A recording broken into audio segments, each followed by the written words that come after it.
Good morning, awesome artists. So did you know there is actually a day called International Dot Day? There really is. And of course, it's today, and I'm wearing my shirt with dots. Yes, it's International Dot Day. Isn't that awesome? And did you know that a line is actually made of a dot moving along through space? It's true. So what we're actually going to be doing for our project today is we're going to make a very big dot, and then we're going to be adding little dots around it, okay?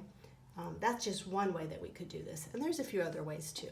So the first thing we want to do is, I just have some different supplies here.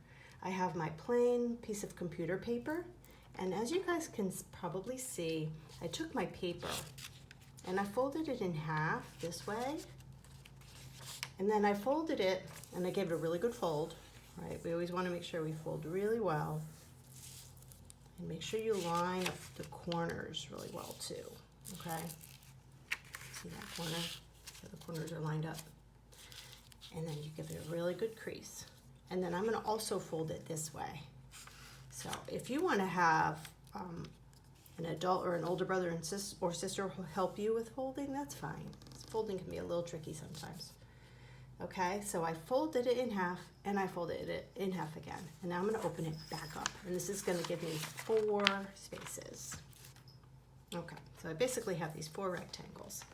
Then what I want to do is find an object that I can use to trace and create my big dot in the middle, right? And I happen to have this little jar of stuff that I use for painting, and that's a pretty good dot, right? A dot is basically just a circle that's been colored in the middle, right?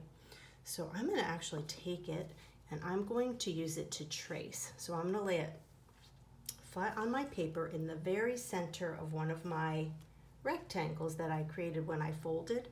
And I also have some other supplies here, and it's totally up to you what you guys use. You could use crayons, you could use colored pencils, you could use oil pastels, you could even just use plain pencil if that's what you have, okay?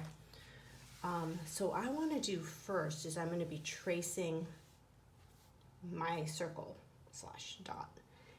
And I'm just going to use a color I like, this kind of cool pink color, and I'm going to use my little jar here to trace, and just do the best tracing you can. It's okay if you need a little help with the tracing too.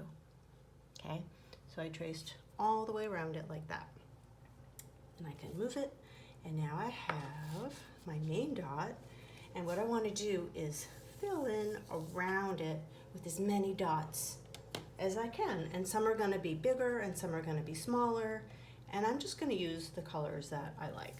So maybe I have a few of these little dots here.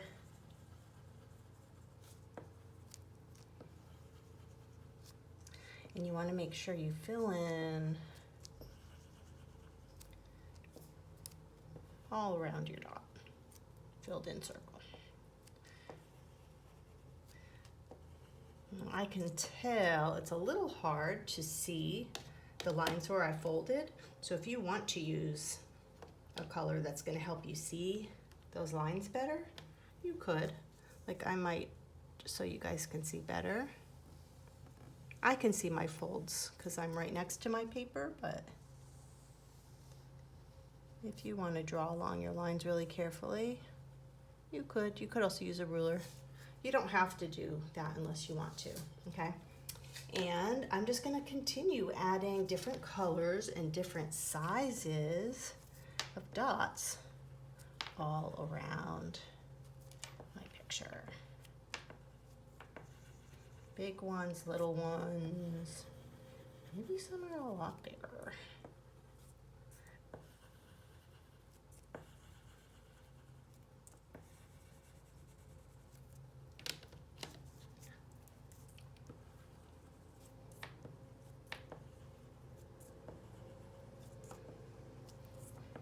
And it usually looks good if you can get really close to your dot, your main dot, the big one, sometimes. how many different colors can you fit around your giant dot? So we are using repetition right now to fill in our picture. Okay, and that is one way that I could do my picture.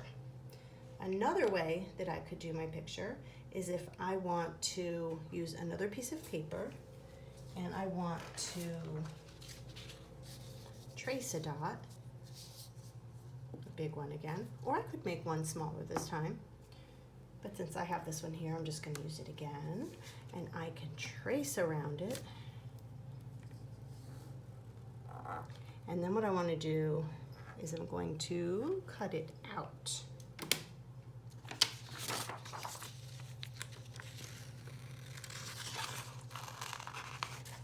And cutting circles can be a little bit tricky. You just gotta take your time. Sometimes it helps if you're just doing little cuts and not closing the scissors all the way. I'm just kind of doing little cuts, opening and closing.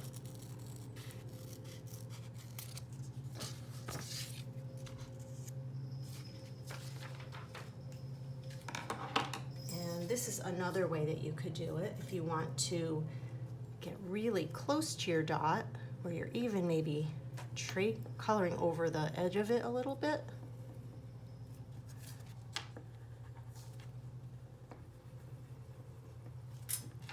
And then I want to add some up here again.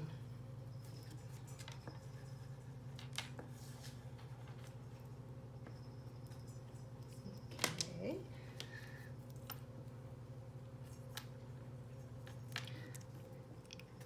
What's fun about doing it like this is that when you move your center dot away out of this space, it's going to leave a dot, an empty one, in the middle.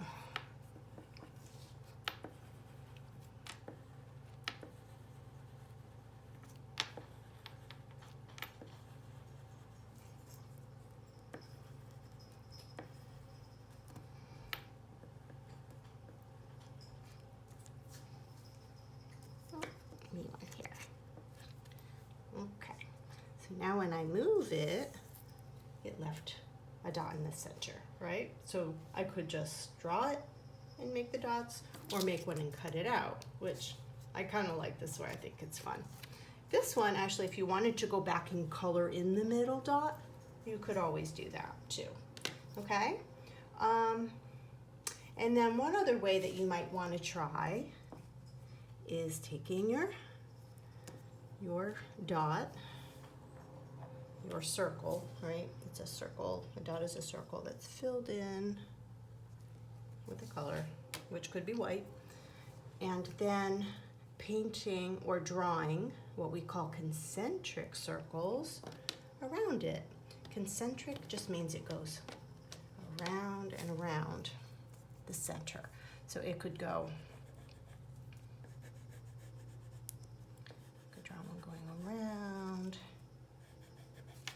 There was actually a very famous artist in Russia named Vasily Kandinsky, and he did tons and tons of paintings with concentric circles like this.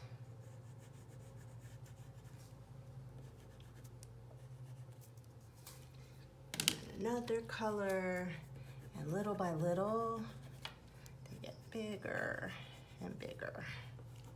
And as I get closer to the outside edge, I may not see my whole circle. I may just see part of it.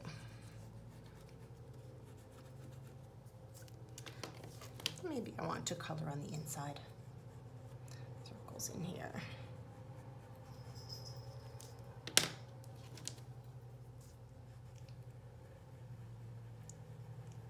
And I think I'll color that one in my dot. And then if I want to keep going out on the outside edges, I may not color the whole circle. I may just color the part that is left. Because see how the whole circle wouldn't really fit, so I can do part of it. that.